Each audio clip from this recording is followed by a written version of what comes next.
আর আমরা ইয়ে করছি, টেক্সচুয়াল অ্যানালিসিস করছি ইয়েগুলোর, তোমার চ্যাপ্টারের। অলরেডি আমরা 5টা কোয়েশ্চেন আলোচনা করে নিয়েছি। এটা টেক্সচুয়াল আলোচনা চলছে, যেখানে যেখানে আমি মার্ক করে রেখেছি সেই জায়গাগুলো আশা করি তোমরা পড়ছো, যাতে বোঝাতে সুবিধে হয়, বা তোমরা আগে একবার করে যদি জায়গাটা পড়ে রাখো তাহলে আমি যে জিনিসটা বলছি বা যে জায়গায় আছি সেটা তোমার বুঝতে সুবিধে হবে। ওকে, তো কি লেখা রয়েছে আমি চাই তোমরা এবার একটু একটু পড়ো। সৈকত, স্ক্রিন থেকে পড়তে পারবে? তোমার স্ক্রিনে তো এটা রয়েছে, পড়ো দেখি।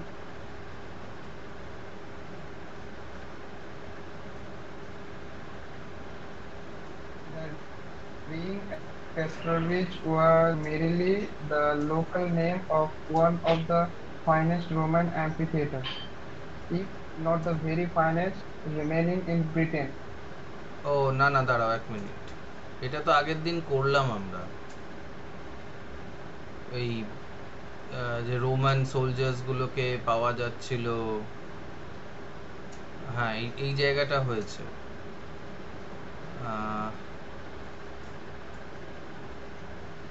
এই জায়গাটা, হ্যাঁ এটাও হয়েছে।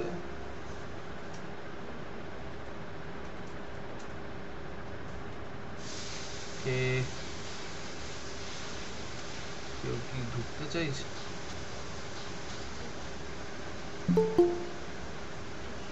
হ্যাঁ ঠিক আছে। হ্যাঁ এই জায়গাটা হয়ে গেছিল, মেলানকালি, লোনলি, প্রেম করার জন্য এখানে কেউ আসতো না, কেন সেটাও একটা ব্যাপার ছিল।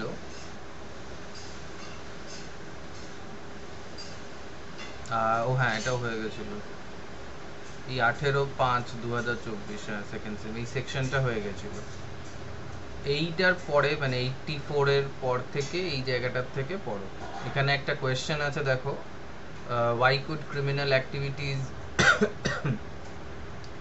be carried out in the middle of the day? তো এখানে এই এই এই জায়গাটাকে পড়লে আমরা এই প্রশ্নের উত্তরটা দিতে পারবো যে কিছু ক্রিমিনাল অ্যাক্টিভিটিস হতো ওই রিংটাতে, ক্যাস্টার ব্রিজে যে রিংটা ছিল, যেটা অ্যাম্ফি থিয়েটার ছিল, সেখানে কিছু ক্রিমিনাল অ্যাক্টিভিটিস দিনের বেলাতেও প্রকাশ্য দিবালোকে করতো অনেক লোকে, কিন্তু কেন করতে পারতো, এবং সেটাই কারণ যে প্রেম করতে কেন লোকে ওখানে যেত না, কারণ ওখানে ক্রিমিনাল অ্যাক্টিভিটিস হতো, তো ক্রিমিনালসরা ওখানে থাকতে পারতো, তাই জন্য প্রেমিক প্রেমিকারা নিজেদের সেফটির জন্যই অনেক সময় ওইখানে যেত না।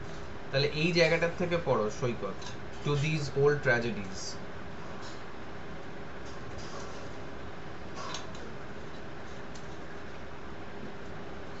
These old tragedies, pugilistic pugilistic, pugilistic মানে হচ্ছে বক্সিং, বক্সিংকে পিউগিলিজম বা পিউগিলিস্টিক বলা হয়। pugilistic encounters almost to the death had come off down to recent dates in that period are arena মানে ওই ঘেরা জায়গাটাকে এরিনা বলে। entirely invisible to the outside world save by the climbing to the top of the enclosure, which few townspeople in the daily round of their lives ever took the trouble to do, so that thou close to the turn দো close though close to the turn peak road crimes might be if might be perpetrated perpetrated these unseen at midday. there they are unseen. They Perpetrated are মানে কি? হ্যাঁ, perpetrated there unseen at midday. Perpetrated মানে কি?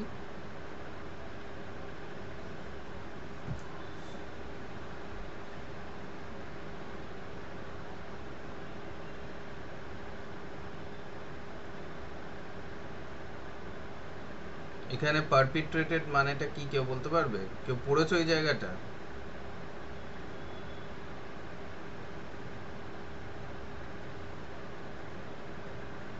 পারপিট্রেট করা মানে হচ্ছে চালিয়ে যাওয়া বা ঘটানো।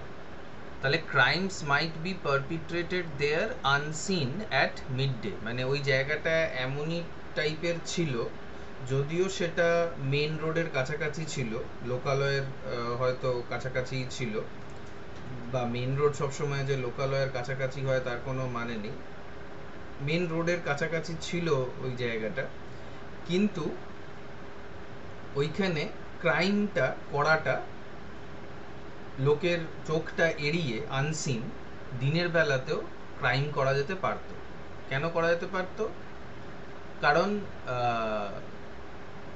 entirely invisible to the outside world save by climbing to the top of the enclosure, which few townspeople in the daily round of their lives ever took the trouble to do so. মানে ওই জায়গাটা চারিদিক দিয়ে ঘেরা ছিল। তোমাদেরকে আমি amphi থিয়েটারের একটা ছবি দেখিয়েছিলাম, তো সেই ছবিতে আমরা দেখতে পাচ্ছিলাম যে চারিদিক থেকে জায়গাটা ঘেরা, একটা বসার জায়গা মতন রয়েছে চারিদিকে, তাই জন্য এটা স্টেডিয়ামের মতন। তো স্টেডিয়ামের ভেতরে কি হচ্ছে সেটা তো বাইরে থেকে দেখা যাবে না, তাই জন্য ওইখানে ক্রাইমটা যে কোনো মানুষই করে দিতে পারে। একমাত্র ওটার যদি উপরে ওঠা যায় তাহলেই একমাত্র দেখা যেতে পারে যে ভেতরে কি হচ্ছে। তো রিসেন্টলি ওই সেক্লুডেড এরিয়াতে, এরিনা বলছে ওই জায়গাটাকে, এরিনা বলছে, যেটা বাইরের লোকেদের চোখে সম্পূর্ণভাবে অদৃশ্য, সেখানে অনেক মারামারিও হয়, পিউগিলিস্টিক এনকাউন্টার্স হয়, মানে দুটো দলের মধ্যে মারামারি হচ্ছে, দুটো গ্যাং এসে ওখানে মারপিট করছে, গুলিগোলা চলছে। একসময় ডুয়েলস হতো, ডুয়েল বলে এক ধরনের জিনিস হতো, যেখানে ধরো কেউ কাউকে অপমান করেছে, তো সেইটা মানে কোর্ট পুলিশ ইত্যাদি না করে তারা কি করতো, তারা নিজেই বন্দুক টন্দুক নিয়ে, ছোড়া তলোয়ার নিয়ে নিজেরাই নিজেদের মধ্যে মারপিট করে একজন মরে যেত বা দুজনই মরে যেত, আঘাত পেত ইত্যাদি হতো। তো এইসব কারণের জন্য এই যে প্রশ্নটা, why could criminal activities be carried out in the middle of the day, তো এই কারণটা হচ্ছে এইটা, যে entirely invisible to the outside world save by climbing to the top of the enclosure, মানে উপরে একদম না উঠে গেলে ভেতরে কি হচ্ছে সেটা লোকে দেখতে পেত না, তাই জন্য ও এখানে ক্রিমিনাল অ্যাক্টিভিটিসগুলো করা যেতে পারতো আর। ঠিক আছে, নেক্সট যে সেকশনটা আছে এখানেও একটা প্রশ্ন আছে, who tried to play cricket, why did they drop the idea? Cricket তোমরা জানো হয়তো যে অ্যাকচুয়ালি ইনভেনশন হয়েছিল ইংল্যান্ডে ক্রিকেট খেলা হতো। তো সেই ইংল্যান্ডের মানে ওখানে যে বাচ্চাগুলো ছিল আর কি, তারা বা বড়রাও হয়তো ওইখানে ক্রিকেট খেলতে চাইতো, ক্রিকেট খেলতে ভালোবাসতো। তো এখানেও এই জায়গাটা থেকে আমরা বুঝতে পারবো যে ওখানে কারা ক্রিকেট খেলার চেষ্টা করেছিল এবং তারা সেই আইডিয়াটাকে কেন ড্রপ করলো, কেন আর ওখানে ক্রিকেট খেললো না। এই পুরো সেকশনটাই অনেকটা বড়। প্রথম যে ফুল স্টপটা পাবে সেই ফুল স্টপে থেমে যাও, যাকে পড়তে বলবো। অঙ্কিতা পড়ো। Some boys had laterally এটা হ্যাঁ, ল্যাটারলি মানে শেষের দিকে, recently tried to impart gaiety to the ruin by using the central arena as a cricket ground. তো কিছু ছেলেরা কি ঠিক করেছিল যে তারা মানে এই জায়গাটাতে খেলাধুলা করবে, এই জায়গাটাতে ক্রিকেট খেলবে, কারণ অলরেডি একটা স্টেডিয়ামের মতন মধ্যিখানে একটা গোল জায়গা আছে যেখানে খেলা যেতে পারে। তো তারা এই সাম বয়েজ, কিছু ছেলেরা ঠিক করলো যে ওইখানে ক্রিকেট খেলবে। কন্টিনিউ। গেইটি মানে স্যার কি? গেইটি মানে সৌন্দর্য বা সফিস্টিকেশন, কোনো ধরনের, মানে বলে না পাতে দেওয়ার মতন নয়, তো পাতেও করার জন্য যেটা করা হয় আর একটু সাজানো গোছানো, বা একটু ওখানে হাল্লাগুল্লা হবে কারণ বাচ্চারা ক্রিকেট খেলবে, তো ওখানে চেঁচামেচি হবে, তো ওই জায়গাটা লোনলি জায়গার থেকে পরিণত হয়ে ওইটা একটা কোলাহলের জায়গা হয়ে যাবে। তো সেই গেইটির ব্যাপারটা এখানে আর স্যার রুইনটা? রুইন হচ্ছে ওইটা যেটা ওই ধ্বংসাবশেষ, যেটা রোমানরা তৈরি করেছিল, কিন্তু এখন আর ওই কাজে ব্যবহার হয় না, বা খেলাধুলার কাজে ব্যবহার হয় না, এখন ওটা জাস্ট একটা ধ্বংসাবশেষ হয়ে পড়ে রয়েছে। কন্টিনিউ করো, অঙ্কিতাই করো। But the game usually languished for the aforesaid reason. The continue.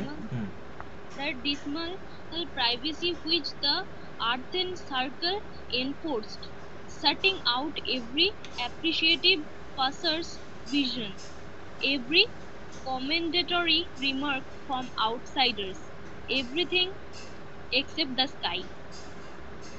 Continue করবো? And to play at games in such circumstances was like acting to an empty house. তো ক্রিকেট অ্যাকচুয়ালি অনেকে এই জন্য খেলছিল যাতে বাইরের থেকে অনেক লোকে এসে দেখতে পায়, বা তারা কমেন্ট করে যে বাহ খুব ভালো ক্যাচ হয়েছে। মানে আমি জানি না সৈকত ক্রিকেট খেলে কিনা বা খেলেছে কিনা। ছোটবেলায় যখন আমি ক্রিকেট খেলতাম তখন মাঠের আশেপাশে লোকজন যাতায়াত করলে কেউ কেউ কমেন্ট করতো যে বাহ খুব ভালো ক্যাচ ধরেছে, বা খুব ভালো শট মেরেছে, বা খুব ভালো বোলিং করেছে। 1 মিনিট হোল্ড করো।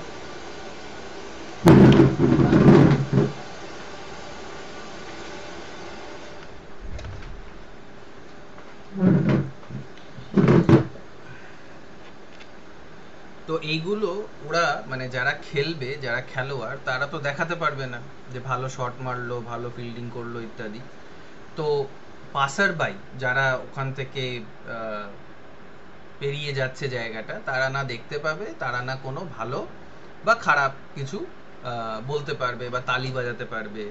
খেলার যে কারণটা সেটাই নষ্ট হয়ে যাবে। যে এটা এরকম হবে ব্যাপারটা যে এই ধরনের জায়গায় খেলাধুলা করাটা এমন হবে যেন একটা ফাঁকা থিয়েটারে কেউ অ্যাক্টিং করছে, সেই অ্যাক্টিং দেখার কেউ নেই, সেই অ্যাক্টিংয়ের প্রশংসা বা ভৎসনা করার কেউ নেই। তো মানে কেনই বা খেলোয়াড়রা ওখানে খেলবে, এরকম একটা ব্যাপার। তাই জন্য ওরা খেলতে চাইলো। Continue. Possibly to the boys were timid, for some old people said that at certain moments in the summertime, in broad daylight, Broad daylight, daylight. broad daylight, it person sitting with a book or dozing in the arena had on lifting their eyes beheld the slopes হ্যাঁ, slopes lined with a gazing legion of Hadrians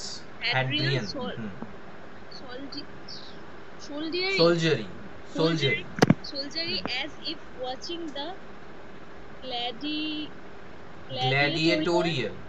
gladiatorial combat, and had heard the roar of their excited voices, that the scene would remain but a moment, like a lightning flash, and then disappear. তো এইখানে কি হচ্ছে, এই জায়গাটা কি হলো বলো তো কেউ একজন? ভালো করে পড়ো, পড়ে বোঝার চেষ্টা করো যে এই জায়গাটা তোমরা বলো যে এই জায়গাটা কি হচ্ছে। Hadrian's soldiery, Hadrian is the name of a Roman general, ঠিক আছে। লিজিয়ান মানে হচ্ছে অনেক অনেক সৈন্য। গ্ল্যাডিয়েটোরিয়াল মানে হচ্ছে গ্ল্যাডিয়েটার্স, যোদ্ধাদের যুদ্ধ, কমব্যাট। কমব্যাট মানে হচ্ছে যুদ্ধ। কি কি হচ্ছে এখানে? টিমিড মানে কি স্যার? TIMID? তিমিদ মানে হচ্ছে ভীতু। আচ্ছা, ঘটনাটা কি হচ্ছে মানে এটাই মূল কারণ যেটার জন্য ছেলেগুলো আর এখানে ক্রিকেট খেলতে চায় না।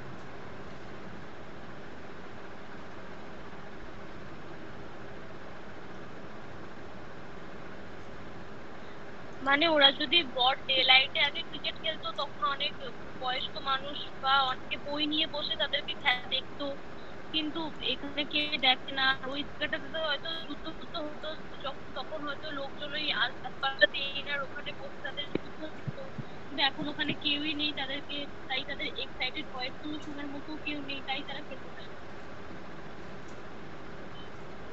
যুদ্ধ হতো? কোথায় যুদ্ধ হতো?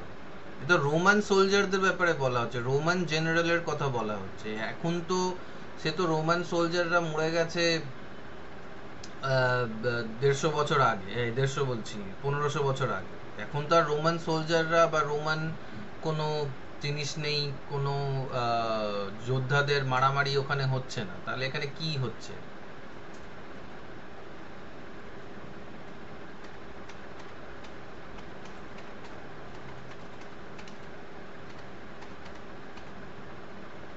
কাদের যুদ্ধ দেখা যাচ্ছে? তো যারা এবং কে? খেলছে তারাই একসাথে মানে খেলতে খেলতে যে যুদ্ধটা লাগা সেটা বলতে চাইছে? না না, খেলতে খেলতে যুদ্ধ কেন করবে? সে মারামারি, মারামারি আর কি। না মারামারি করতে পারে, কিন্তু এখানে ছেলেরা তো মারামারি করছে না। আর ছেলেরা তো সে যে কোনো জায়গাতেই মারামারি করে। মারামারি করাটা ছেলেদের একটা কাজ। কিন্তু এখানে মারামারিটা কি সত্যিই হচ্ছে? না না, খেলার মাধ্যমেই দুটো বিপক্ষের মধ্যে যে আর কি একটা ঠান্ডা লড়াই টাইপের জিনিস থাকে। ঠান্ডা লড়াই? ছেলেরা ক্রিকেট খেলতে গিয়ে কোনোদিনও ঠান্ডা লড়াই করে না।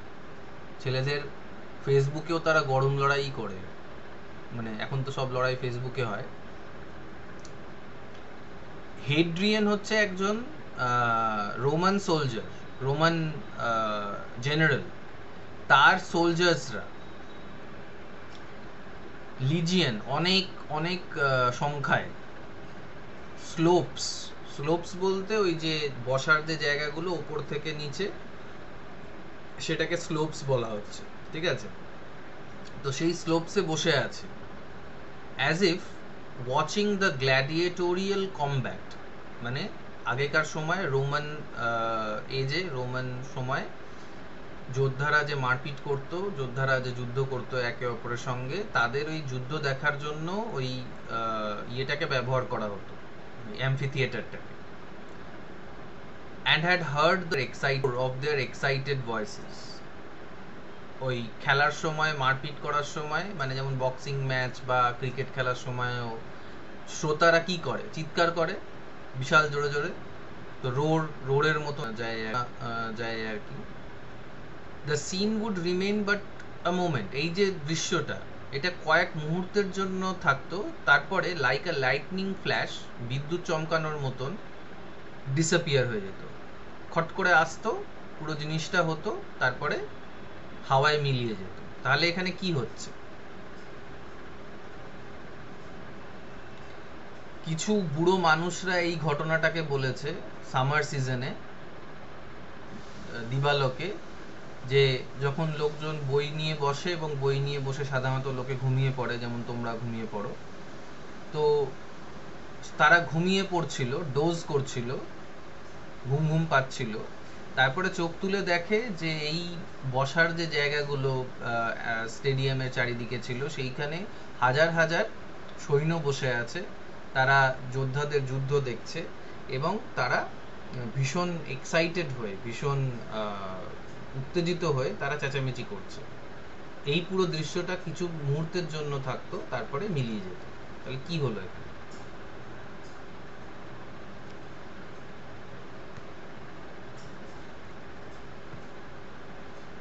বাচ্চা ছেলেরা কিসে ভয় পেয়ে গেল, ভীতু ছিল?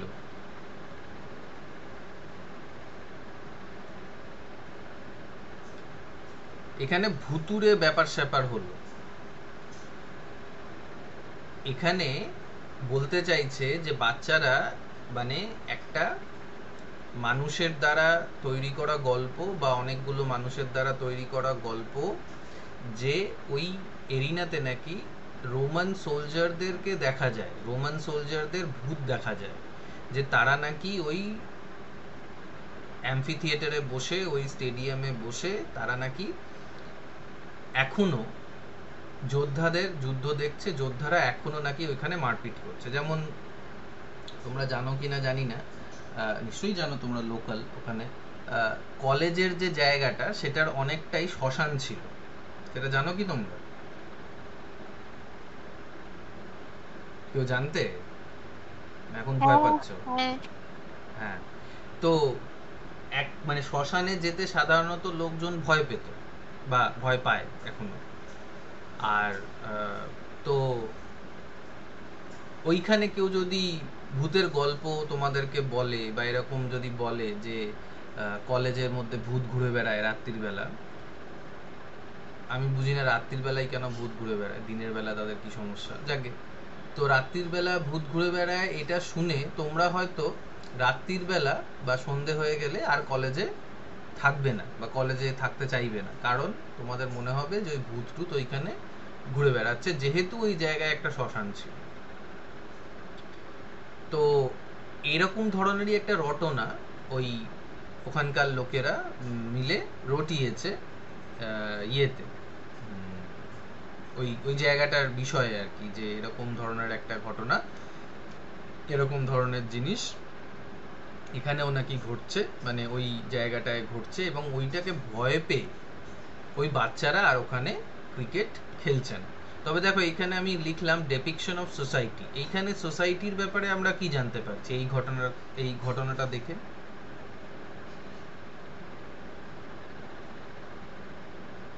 এখানে কি সোসাইটির ব্যাপারে আমাদের কিছু জানানো হচ্ছে বা আমরা কিছু জানতে পারছি? তাহলে এটা লিখলাম কেন শুধু শুধু?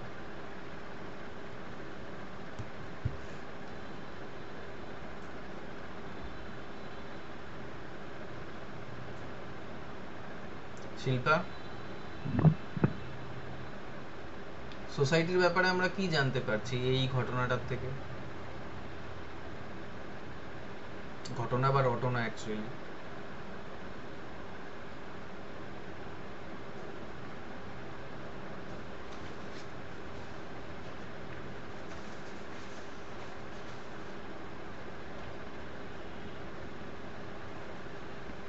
স্যার ওটা মনে হয় মানে এমন কোনো একটা ঘটনা যেটা হয়তো মানুষ মানে চোখে দেখেও নি বা চোখে দেখেও যে মানে এমন ছোট ঘটনা যেটাকে বড় করে দেখানো হতো, এরকম কিছু একটা যাতে কুসংস্কার। সমাজ, হ্যাঁ কুসংস্কার, রটনা, রিউমার মঞ্জারিং।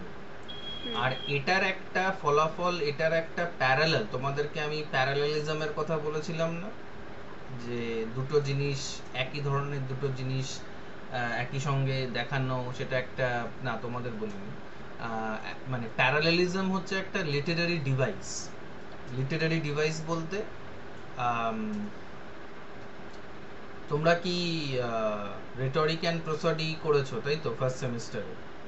তো ওগুলো যেমন লিটারারি ডিভাইস, তেমনি প্যারালালিজমটাও হচ্ছে একটা লিটারারি ডিভাইস। এটা লেখকরা ব্যবহার করে তাদের গল্পে আর একটা মাত্রা আনার জন্য, ঠিক আছে? তো এইখানে এটা এমনি এমনি দেওয়া নেই যে এমনি একটা গল্প দিয়ে দিলাম, এটা এমনি এমনি দেওয়া নেই। এটার একটা প্যারালাল জিনিস আমরা পরে দেখতে পাবো, যখন সুজান আর না সুজান নয়, লুসেটা আর হেনচার্ডের যে চিঠিগুলো আদান প্রদান করা হয়েছিল, সেই চিঠি আদান প্রদান, সেই চিঠিগুলো লোকের সামনে, গ্রামের লোকেদের সামনে বেরিয়ে আসবে, এবং গ্রামের লোকেদের একটাই কাজ হবে, সেটা হচ্ছে লুসেটা বা হেনচার্ডকে বিরক্ত করা, উত্ত্যক্ত করা, সেটাই কাজ হয়ে দাঁড়াবে আর কি হেনচার্ড ওখানকার ক্যাস্টার ব্রিজের লোকজনদের। তো ক্যাস্টার ব্রিজের লোকেরা যে কোনো গ্রাম বা যে কোনো শহরের লোকেদের মতনই যা মানে যে যা পারছে সেটাকে রটিয়ে দিচ্ছে, সেটার সত্যতা কেউ যাচাইও করে না, এবং সেটাকে নিয়ে সবাই নাচানাচি করতে থাকে। যেমন মাঝে, আমি জানি না তোমরা কোনোদিনও শুনেছো কিনা এই ধরনের ঘটনা, যে শিব বা গণেশ দুধ খেতে শুরু করেছিল মাঝে, পাথরের মূর্তির মধ্যে দুধ চলে যাচ্ছে, দুধ খেয়ে ফেলছে মূর্তিগুলো। তো সেই নিয়ে বিশাল মানে লাফালাফি অনেক লোকে করেছিল, যে এই দেখো ভগবান, যারা বিশ্বাস করে না, ইত্যাদি ইত্যাদি। এনিওয়ে, সো ওই ঘটনাটা মানুষের কুসংস্কার বৃত্তি বা কুসংস্কারের ওপরে বিশ্বাস, সেইটাকে চিহ্নিত করে। ঠিক আছে, আমরা বুঝতে পারি যে মানুষ কিভাবে ভূত টুত এইসব নিয়ে আলোচনা করে এবং সেগুলোকে কিভাবে রিউমার ছড়ায়। এবং তাতে ক্ষতিটা এটা হলো যে যদি বাচ্চাগুলো খেলা করতো, তাহলে কিন্তু হয়তো যে ক্রিমিনাল অ্যাক্টিভিটিসগুলো হচ্ছিল সেগুলো হতো না, ক্রিমিনালরা হয়তো ওখানে যেত না, বা এমনকি প্রেমিক প্রেমিকারাও হয়তো ওইখানে গিয়ে সময় কাটাতো। কিন্তু ওই ভয়টা পেয়ে ছেলেগুলো আর খেলতে গেল না, ওইখানে কোলাহল হলো না, ওখানে সব শান্ত হয়ে গেল, ওইখানে সব নির্ঝুম হয়ে গেল। তাই জন্য ওইখানে ওই অ্যাম্ফি থিয়েটারের ওইখানটা রিং বলা হচ্ছে ওটাকে, রিংয়ে অনেক ধরনের ক্রিমিনাল অ্যাক্টিভিটিস ঘটল। ঠিক আছে, ওকে। নেক্সট যে জায়গাটা মার্ক করা আছে সেটা হলো এইটা, এখানেও একটা প্রশ্ন রয়েছে। What was Henchard's plan to let Susan and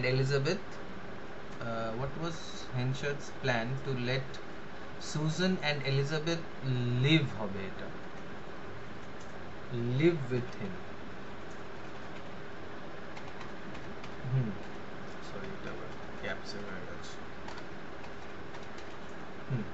মানে সুজান আর হেনচার্ড একটা প্ল্যান বানালো যে সুজান আর এলিজাবেথ যখন ফিরে আসলো, ফিরে এসে হেনচার্ড প্ল্যান বানালো যে কিভাবে সুজানের সাথে আর এলিজাবেথের সাথে হেনচার্ড আবার একসঙ্গে থাকতে শুরু করতে পারে, একসঙ্গে থাকতে পারে, সেটার একটা প্ল্যান বানালো। তো এই প্ল্যানটা আমরা এখানে দেখব। এটা সাথী পড়ো। I have thought of this plan, that you and Elizabeth take a cottage in the town as the widow, Mrs. Newson and her daughter, that I meet you, court you and marry you. Elizabeth Jane coming to my house as my stepdaughter. The thing is so natural and easy that it is half done is thinking of it. Very good. Okay. তো প্ল্যানটা কি হলো যে Elizabeth আর Suzanne একটা cottage নেবে, একটা cottage ভাড়া নেবে, তার নাম হবে মিসেস নিউসন, কারণ সুজানের বিয়ে আবার নিউসনের সাথে হয়েছিল। যখন হেনচার্ড সুজানকে বিক্রি করে দিয়েছিল তখন সুজান নিউসনের সাথে চলে যায়। এবার ওইখানে ও নিউসন টাইটেলটা নিয়ে নেয়, আর তাই ওরা নিউসন নাম নিয়ে ওই কটেজটায়, ওই কুটিরটায় ভাড়া নিয়ে থাকবে। এবং প্ল্যানটা হবে এটা যে আমি মানে হেনচার্ড বলছে যে আমি তোমার সাথে দেখা করব, তোমাকে কোর্ট করব, তোমাকে বিয়ের প্রস্তাব দেব, তারপরে বিয়ে করব, আর এলিজাবেথ আমার নিজের মেয়ে, আমার সৎ মেয়ে হিসেবে আমার সঙ্গে থাকতে শুরু করবে। আর জিনিসটা এতটাই ন্যাচারাল এবং ইজি বলে মনে হচ্ছে যে এটাকে এটাকে ভাবলেই মনে হচ্ছে যে আধা কাজ হয়ে গেছে। তো এটা ছিল হচ্ছে হেনচার্ডের প্ল্যান, এবং এটা সাকসেসফুলও হবে, হেনচার্ড, সুজান এরা একসঙ্গে থাকতেও শুরু করবে। তো এইটা হচ্ছে এটার আনসার। নেক্সট চ্যাপ্টার নাম্বার 12-এ এই জায়গাটা মার্ক করা রয়েছে, পেজ নাম্বার 91। এইখানেও একটা প্রশ্ন রয়েছে, why did Henchard want to speak to Farfrae on a family matter? What did he talk about? হেনচার্ড কি বিষয়ে কথা বলতে চাইছিল ফারফ্রের সঙ্গে ফ্যামিলি ম্যাটার নিয়ে, এবং কি কথা বলল সেইটা আমরা এখানে দেখব। এটা শিল্পা পড়ো। কোয়েশ্চেনটা একবার দেখান। কোয়েশ্চেনটা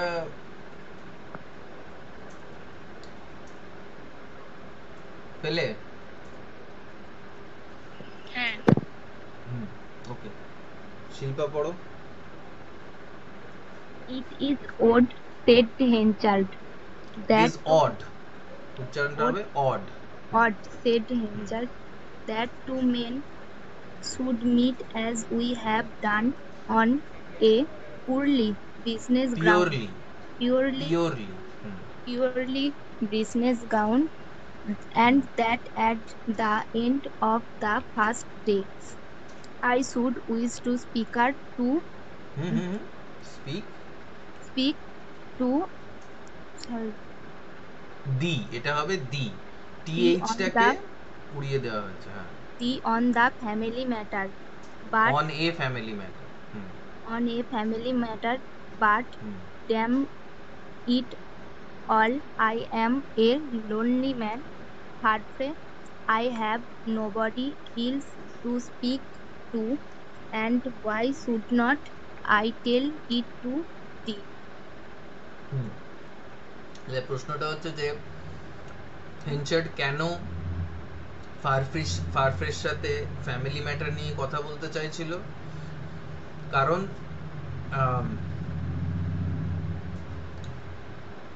সে লোনলি ম্যান, ও আর কারোর সঙ্গে তেমন ভাবে কথা বলে না বা তেমন ভাবে মেশে না, এবং যেহেতু একা ছিল তাই জন্য ভাবলো, মানে একাকিত্ব ছিল আর কি, ও কারোর সাথে তেমন ভাবে তার বন্ধুত্ব ছিল না, তাই জন্য ও ভাবলো যে তাহলে ও ফারফ্রের সাথেই ফ্যামিলি ম্যাটারটাকে নিয়ে কথা বলবে। আর ফ্যামিলি ম্যাটারটা কি,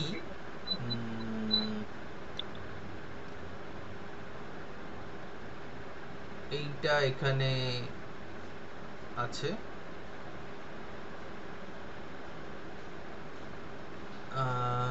হ্যাঁ, এই জায়গাটায় ও মানে ফ্যামিলি ম্যাটারটাকে নিয়ে কথা বলবে। আর এইখানে ন্যারেটিভ টেকনিকটাও আছে। ন্যারেটিভ টেকনিক বলার সময় তোমাদের আমি হয়তো এই জায়গাটা বলেছিলাম যে প্রথমবার দেখা যাচ্ছে যে হেনচার্ডের পার্সপেক্টিভ থেকে থার্ড পার্সন ন্যারেটিভ। এতক্ষণ আমরা ওমনিসিয়েন্ট ন্যারেটিভ দেখছিলাম, মানে যে ন্যারেটর সেই অথর গল্পটা সূত্রধরই বলে চলেছে, কিন্তু এইখানে একটা চেঞ্জ হলো, এবং এইখানে আমরা দেখতে পাচ্ছি যে অন্য একটা পার্সপেক্টিভ থেকে এই ঘটনাটা, যে ঘটনাটা ঘটেছিল একদম প্রথমে ফার্স্ট চ্যাপ্টারে, সেটা হেনচার্ড ন্যারেট করছে। হেনচার্ড বলছে যে কি ঘটনাটা ঘটেছিল।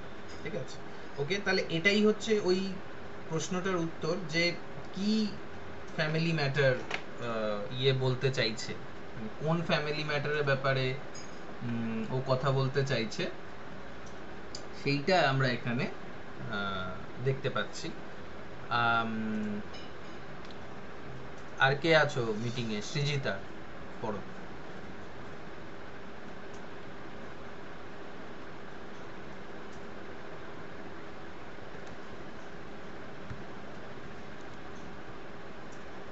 সৃজিতা,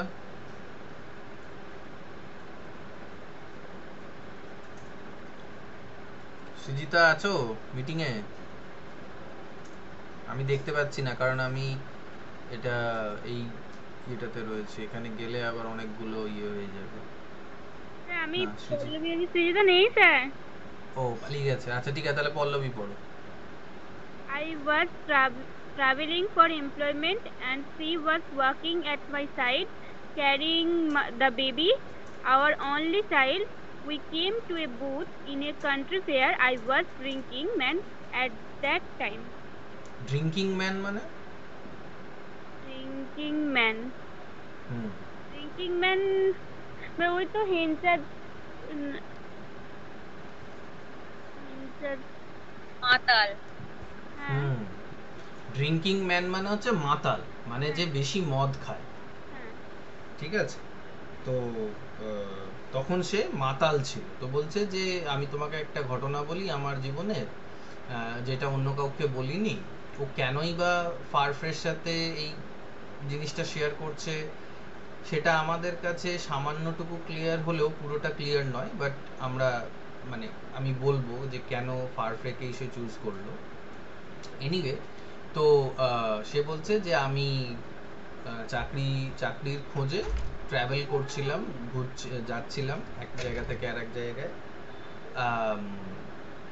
আর আমার ওয়াইফ আমার সঙ্গে ছিল, সে বাচ্চাটাকে কোলে করে নিয়েছিল, আমাদের একমাত্র সন্তান। তারপরে আমরা একটা বুথ বলতে একটা দোকান বলা যেতে পারে, যেমন আমাদের এক্সিবিশন বুথ হয়েছিল, তো সেরকম একটা এক্সিবিশন বুথ হলো একটা গ্রামের একটা মাঠে, গ্রামের একটা মেলায়। আর সেই সময় আমি প্রচণ্ড ড্রিঙ্ক করতাম, সেই সময় আমি মাতাল ছিলাম। এবার তোমাদের কি মনে হয় যে, বা পল্লবী তুমি বলো, যে ফারফ্রে একদিন হয়েছে বা খুব কম সময় হয়েছে ফারফ্রে হেনচার্ডের চাকরি করছে এখানে, হেনচার্ড ফারফ্রেকেই কেন চুজ করলো তার এই ব্যাপারে, তার লাইফের ব্যাপারে, ফ্যামিলি ম্যাটারের ব্যাপারে বলার জন্য? যেহেতু ফারফে হেনসেটকে অনেক রকম ভাবে সাহায্য করেছিল, মানে বিভিন্ন প্ল্যান গুলো যেগুলো ব্যবসার ক্ষেত্রে সেগুলো ও দিত, মানে অনেকটা কাছের বন্ধু হিসেবে দেখেছিল বলেই হয়তো, তাই জন্য ওকে, কমফোর্ট পেয়েছিল, তাই জন্য এরকম কিছু একটা হতে পারে। হুম, আর কিছু? আর না হলে স্যার ফারফের সাথে হেনচারের কিছু মিল হয়তো ছিল, যেটা হেনচারের জীবনে ঘটেছে ফারফের জীবনেও হয়তো ঘটেছে, এই জন্য এরকম কিছু একটা হতে পারে। যেমন কি মিল ছিল?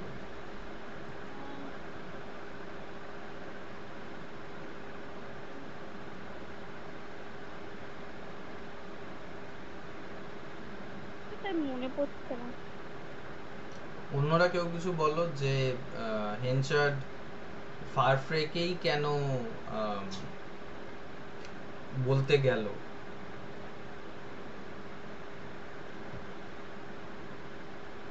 ও অন্য কাউকেও বলতে পারতো। একটা গুরুত্বপূর্ণ কারণ হচ্ছে যে ফারফ্রের মধ্যেও দেখলো যে এই গ্রামে educated, well behaved, intelligent and at the same time friendly person, বন্ধু সুলভও আছে, যেটা পল্লবী বলল। যে তবে হেনচার্ড আর ফারফ্রের মধ্যে অনেকটা বয়সেরও তফাৎ আছে, কিন্তু এই বয়সের তফাৎটাই হয়তো হেনচার্ডকে এটা মনে করিয়েছে, বা হেনচার্ডের মনে হয়েছে যে হয়তো ফারফ্রে ওর সন্তান তুল্য, ছেলের মতন। হয়তো হেনচার্ড ফারফ্রের মতনই একটা সন্তান চাইছিল, এবং হয়তো মনে মনে ও এটাও ভেবেছে যে খুব ভালো হয় যদি ফারফ্রের বিয়ে এলিজাবেথের সাথে হয়ে যায়। এই ধরনের জিনিসও ও ভেবেছে। তাই জন্য ওর মনে হয়েছে যে যদি একে ও এই ধরনের কথাগুলো বলে, একে যদি এই ধরনের প্রপোজালসগুলো, এই ধরনের তার মানে তার জীবনের ব্যাপারে এই ধরনের কথাগুলো বলে, তাহলে হয়তো তার মনটা হালকা হবে, বা হয়তো সে বুঝবে, সে তাকে জাজ করবে না। সিমিলারিটি বলতে বলা যেতে পারে, যেটা পল্লবী বলতে চাইছিল, যে সিমিলারিটি হয়তো দুজনের মধ্যে একটা আছে। হ্যাঁ, থাকতেই পারে। সেই সিমিলারিটিটা হচ্ছে যে দুজনেই অন্য জায়গা থেকে ক্যাস্টারব্রিজে এসছে। They were not the natives of Casterbridge. একজন স্কটল্যান্ড মানে ফারফ্রে স্কটল্যান্ড থেকে এখানে এসছে, আর হেনচার্ডও অন্য কোনো জায়গা থেকে এখানে কাজের খোঁজে এবং অন্য নতুন একটা জীবন শুরু করার জন্য এখানে সে এসেছে। ঠিক আছে, ওকে। নেক্সট,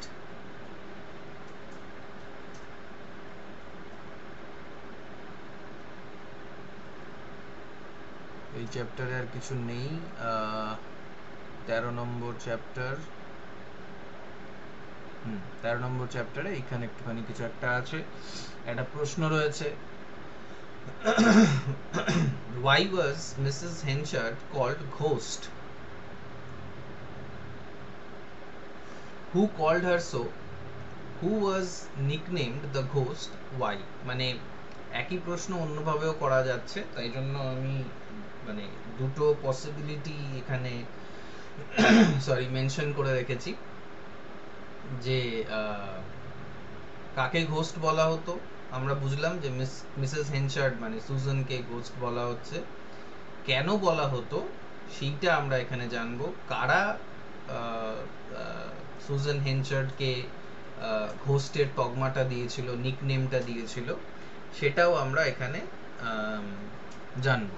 যেমন তোমরা টিচারদের অনেক নিকনেম দাও স্কুলে, কলেজে, পছন্দ অপছন্দের মানুষদেরকে আমরাও টিচারদের বিভিন্ন ধরনের নিকনেম দিতাম। স্পেশালি মানে কলেজে উঠে একটা কিউরিয়াস জিনিস দেখেছিলাম, সেটা হচ্ছে যে মানে ইনিশিয়ালসগুলোকে বলা হতো, পিসি, এবি, এরকম আরডি, এরকম সব ইনিশিয়ালস ধরে বলা হতো। তো আমরা ওই ইনিশিয়ালসগুলোকে মানে যেটা অরিজিনাল নাম বা অরিজিনাল যে ফুল ফর্মটা, সেইটাকে বিকৃত করতাম আর কি বিভিন্নভাবে। এবং অন্য টিচারদের স্কুলেও এরকম, যদিও আমরা মানে নাম ধরে ম্যাডাম বা স্যার বলতাম, তো ওরকম আমরা নিকনেম দিতাম আর কি। বিভিন্ন চারিত্রিক বিশেষতা বা কোনো ধরনের মুদ্রা দোষ যদি আমরা দেখতাম, তখন আমরা এরকম নাম টাম দিতাম। তো মিসেস হেনচার্ডকে ওরকমভাবে নাম দেওয়া হয়েছিল। আর এখানে আনসারটা খুবই ক্লিয়ার রয়েছে, সৈকত পড়ো।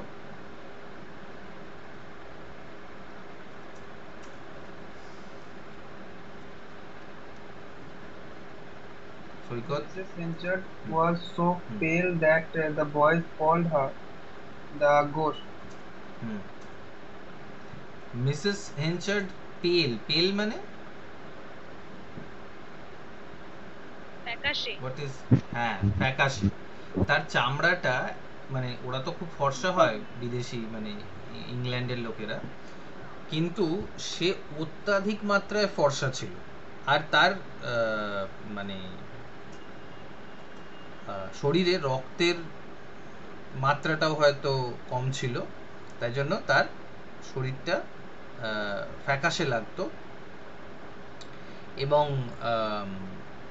তাই জন্যই ওকে লোকে ঘোস্ট বলতো। কারণ ঘোস্ট, ভূতের, সাধারণত ভূতকে আমরা যেভাবে চিনি সেটা হচ্ছে ফ্যাকাশে একটা ছায়ার মতন একটা সাদা কিছু একটা, সাধারণত সাদা কাপড় দেখানো হয়, যে ভূতেরা সাদা কাপড় একটা উড়ে আসছে এরকম টাইপের আর কি। তো সাদা টাইপের হয়ে গেছিল মিসেস হেনচার্ড, বা সাদাটে টাইপের ছিল আর কি। তাই জন্য ওনাকে মিসেস হেনচার্ডকে ছেলেরা, ওইখানকার যে বিচ্ছু ছেলেপিলেরা ছিল, তারা ঘোস্ট বলতো। ঠিক আছে, ওকে। নেক্সট, তারপরে আরো দুটো জায়গা মার্ক করা রয়েছে। কোয়েশ্চেনটা দেখো, when did Susan Henchard enter a carriage for the first time? Susan Henchard প্রথমবার ঘোড়ার গাড়িতে কবে চাপলো, এবং মানে সেটার পেছনে হিস্ট্রিটা কি, সেটার পেছনে কারণটা কি ইত্যাদি, সেটাও আমরা দেখব। আর তারপরে আরেকটাও মার্ক করা আছে। আচ্ছা, এটা সৈকতই পড়ো এটা, কারণ সৈকত অল্পই পড়লে। Susan Henchard entered a carriage for the first time in her life when she stepped into the plane bridegroom, which drew up. প্লেন ঠিক করে পড়ো। ব্রাউহ্যাম, ব্রাইডগ্রুম কেন পড়ছো এটাকে? ব্রাইডগ্রুম মানে কি? স্যার বর এই বউ বলে। হ্যাঁ, ব্রাইডগ্রুম মানে মানে যদি ব্রাইড আর গ্রুম একসাথে থাকে তাহলে বউ বর, বা ব্রাইডগ্রুম অ্যাকচুয়ালি কথাটার মানে হচ্ছে বউ, যে বিবাহ করতে যাচ্ছে। ব্রাউহ্যাম, Braham, বলো। which drew up at the door on the wedding day to take her and Elizabeth John to the church. তো প্রথমবার উনি একটা ঘোড়ার গাড়িতে চাপলেন, জীবনে প্রথমবার, যখন প্লেন ব্রাউহ্যাম, আমার মনে হয় এই ব্রাউহ্যাম এক ধরনের ঘোড়ার গাড়ি, আমাকে একটু দেখতে দাও। ব্রাউহ্যাম মিনিং, হ্যাঁ, a horse drawn carriage with a roof, 4 wheels and an open driver's seat in front, মানে একটা ঘোড়ার গাড়ি আর কি, ঠিক আছে? ঘোড়া, এক ধরনের ঘোড়ার গাড়ি, প্লেন, মানে কোনো খুব বেশি ডিজাইনিং করা কিছু নেই।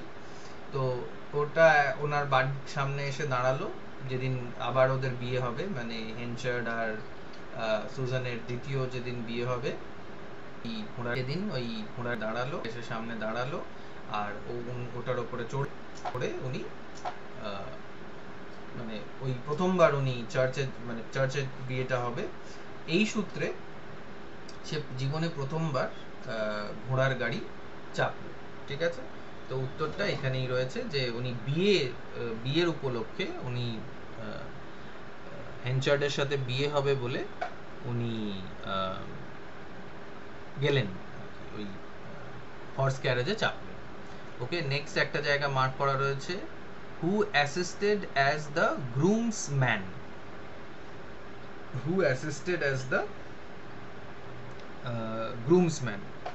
গ্রুমসম্যান হিসেবে, মানে ওই নিতবর বোধহয় বলে না, নিকবর কি বলে ওটাকে, একজন থাকে আর কি বরের সঙ্গে, যে বরকে মানে সাহায্য করে, বা বউদের সাথেও একজন করে থাকে, বোনটোন যারা সাহায্য করে বিভিন্নভাবে। তো হ্যাঁ, সেরকম একজন ছিল আর কি। তো আচ্ছা, এটা সৈকত পড়ো, তারপরেটা আবার অন্য কাউকে পড়ো। Few people had gathered round the church door. Oh, acha. Though they were well packed within. The coachman who assisted as a groomsman. আচ্ছা, পড়বো কোনটা? ঠিক আছে, পড়ার দরকার নেই, আমাদের উত্তরটা আমরা পেয়ে গেছি। তাহলে স্কচম্যানটা কে সৈকত?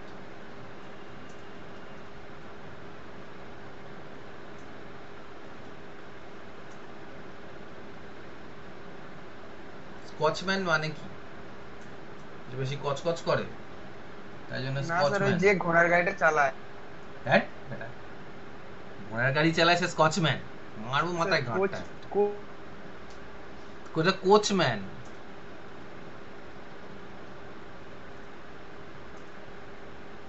স্কচম্যান কে বলতে পারবে? কে স্কচম্যান? স্কটল্যান্ডের অধিবাসী বলে স্কচম্যান। হ্যাঁ, তো এখানে সেটা কে? হ্যাঁ, পারফ্রে, রাইট। সৈকতের মাথায় ডিজিটাল কার্ডটা মেরে দেবো। তো স্কচম্যান ছিল হচ্ছে গ্রুমসম্যান, মানে ওই হেনচার্ডের বন্ধু হিসেবে, বা হেনচার্ডের নিকবর বা হেনচার্ডের সঙ্গে সে ওখানে এসেছিল আর কি, ঠিক আছে? ওকে, নেক্সট এই জায়গাটা, এখানেও প্রশ্নটা দেখো, হু ওয়াজ ন্যান্স মকরিজ? অদ্ভুতভাবে এই নভেলটাতে চরিত্রর সংখ্যা কিন্তু তুলনামূলক কম, মানে অন্য নভেলগুলোর তুলনায় দেখা যাচ্ছে যে এই নভেলটায় মানে সাধারণত নভেলের ডেফিনেশন যখন আমরা দিই তখন একটা কথা আমরা বলি যে নভেল হলো এমন একটা লেখা, এমন একটা লিটারারি জনরা যেখানে ক্যারেক্টার্সের প্রাচুর্য হবে, যেখানে প্রচুর ক্যারেক্টার্স থাকবে, a large number of characters, both main characters and minor characters, ঠিক আছে? কিন্তু এই নভেলটাতে আমরা দেখতে পাবো যে সংখ্যার নিরিখে দেখতে গেলে ক্যারেক্টারের সংখ্যা বেশ কম, অল্প। তো যাই হোক, এখানে একটা নতুন ক্যারেক্টার আমরা দেখতে পাচ্ছি যার নাম হচ্ছে ন্যান্স মকরিজ, এবং ন্যান্স মকরিজ কে সেটা এখানে প্রশ্ন। এটা সাথী পড়ো, না অঙ্কিতা পড়ো, সরি অঙ্কিতা পড়ো। Nance Mockridge, the remark was addressed to a woman who stood behind his shoulder, who had exhibited Henchard's bad breed in public when Elizabeth and her mother entered Casterfield. আচ্ছা, তো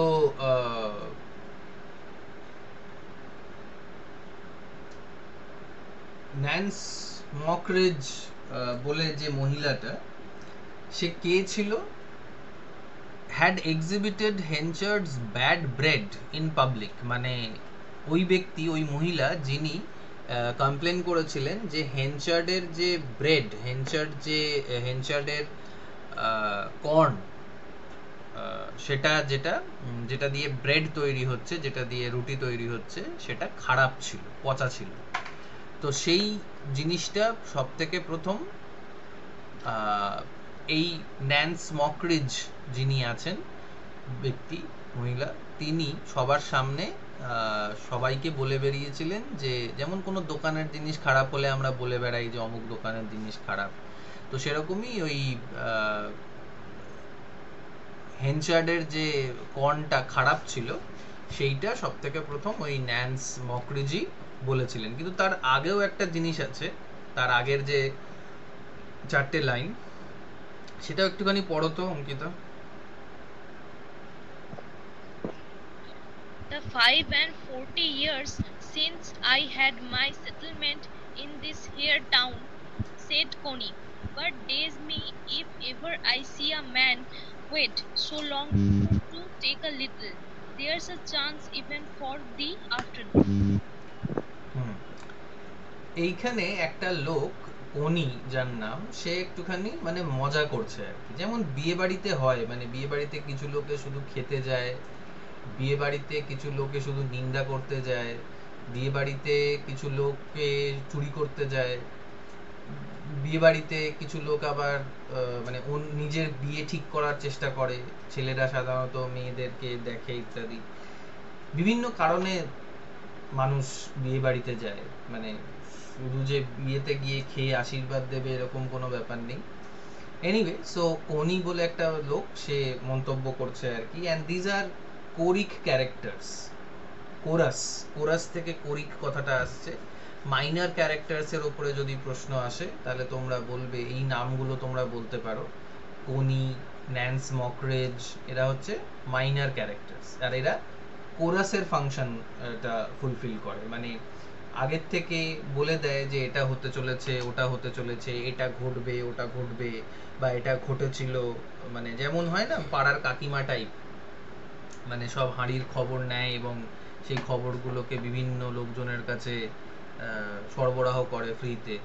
তো এই কোনি ওরকম একজন ব্যক্তি। সে বলছে, দেখো আমার 45 বছর হয়ে গেছে আমি এই শহরে আছি, এই টাউনটায় আছি, কিন্তু আমি কোনোদিনও একটা মানুষকে এত অপেক্ষা করতে দেখিনি। অপেক্ষা করার পরে সে কি নিল? এইটুখানি একটা জিনিস। এই লিটলটা কে? লিটলটা হচ্ছে সুজান। কারণ সুজান খুব জীর্ণকায় ব্যক্তি ছিল, খুব জীর্ণকায় একজন মহিলা ছিল। যেমন আমাদের শিল্পাকে দেখলে মনে হয় যে খুব ছোটখাটো এবং জীর্ণ শরীরের, তো সেরকমই। তবে শিল্পা হয়তো দেখতে রোগা কিন্তু ভেতরে দারোগা হতে পারে। তো কিন্তু সুজানকে দেখতে খুব রোগা এবং খুবই জীর্ণকায় একজন ব্যক্তি হিসেবে লাগতো।